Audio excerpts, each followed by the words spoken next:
এই দেশের ছাত্র জনতা আন্দোলন করেন 2024-এ একটি গণ অভ্যুত্থানের মাধ্যমে ব্রিটিশ সরকারকে বাংলাদেশ থেকে পালাতে বাধ্য করা হয়েছে। সম্মানিত ভাইয়েরাম, আমরা বলতে চাই, জুলাই আন্দোলনের একটাই স্লোগান ছিল দুর্নীতি মুক্ত বাংলাদেশ, সন্ত্রাস মুক্ত বাংলাদেশ, চাঁদাবাজ মুক্ত বাংলাদেশ, বৈষম্য মুক্ত বাংলাদেশ, মাদক মুক্ত বাংলাদেশ। সম্মানিত ভাইয়েরাম, আমরা আজকে দেখতে পাচ্ছি আমাদের জুলাই আন্দোলনের আজকে আমরা 1.5 বছর অতিক্রম করছি। আমরা বাংলাদেশে আবার চাঁদাবাজদেরকে আবির্ভাব দেখতে পাচ্ছি। আমরা বলতে চাই, আজকে আমার যুব সমাজকে মাদকে আসক্ত করে এক ধরনের রাজনৈতিক নেতারা আমাদের যুব সমাজকে শেষ করে দিচ্ছে।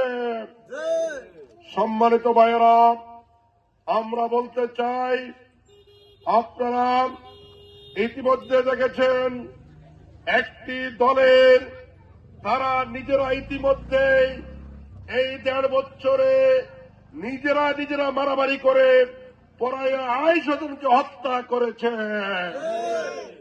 যারা তাদের দলের নেতারা তাদের কাছে নিরাপদ নয়, ওই দেশের জনগণ নিরাপদ কিনা বলেন? অতএব যখন বাগে পড়ে না তখন গুলি করে মেরে ফেলে। চাঁদার বাঘ যখন বাঘ করতে ব্যস্ত হয়ে যায় তখন মারামারি শুরু হয়ে যায়। সম্মানিত ভাইয়েরা, প্রতিটি রাস্তা যে টেন্ডার হয়, টেন্ডার গুলো ঠিক মতো হয় না। টেন্ডারবাজির মাধ্যমে এই দেশের রাস্তার উন্নয়নকে শেষ করে দেওয়া হচ্ছে। এই জন্য আমরা বলতে চাই, প্রিয় রামগতি কমলনগরবাসী, আমাদের হাতে সুযোগ এসেছে। আগামী 12 ফেব্রুয়ারি নির্বাচন। এই নির্বাচনের মাধ্যমে আমরা বাংলাদেশকে চাঁদাবাজ মুক্ত করতে চাই, দুর্নীতি মুক্ত করতে চাই, সন্ত্রাস মুক্ত করতে চাই এবং মাদক মুক্ত একটি বাংলাদেশ করতে চাই, মানবিক একটি বাংলাদেশ করতে চাই। আপনারা কি রাজি আছেন কিনা?